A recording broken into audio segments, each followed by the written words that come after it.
সম্পদের পরিমাণের উপর ভিত্তি করে এই তালিকাটি প্রকাশ করেছেন ইংরেজি সাইট টপ রিসার্চ। সেখানে বাংলাদেশি সবচেয়ে ধনী তারকাদের তালিকা প্রকাশ করা হয়। তালিকায় নাম আছে হালের ক্রেজ শাকিব খান, চঞ্চল চৌধুরী, ববিতা, বিপাশা হায়াত ও মোশাররফ করিমের নাম। শাকিব খান ঢাকাইয়া সিনেমার নাম্বার ওয়ান হিরো। মান্না মারা যাওয়ার পর থেকে এই ঢালিউডকে শাসন করছেন তিনি। সিনেমা প্রতি 40 লাখের মতো পারিশ্রমিক নিচ্ছেন তিনি। বাংলাদেশের সবচেয়ে ধনী তারকা তিনি। তার সম্পদের পরিমাণ 470 কোটিরও বেশি।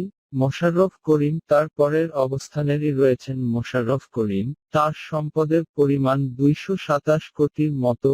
বিপাশা হায়াত তৃতীয় অবস্থানে রয়েছে। বিপাশা হায়াত তার সম্পদের পরিমাণ 180 কোটির মতো। ববিতা চতুর্থ অবস্থানে রয়েছেন চিত্রনায়িকা ববিতা, তার সম্পদের পরিমাণ প্রায় 150 কোটি টাকার মতো। চঞ্চল চৌধুরী এর পরে রয়েছেন চঞ্চল চৌধুরী, তার সম্পদের পরিমাণ 75 কোটি টাকা।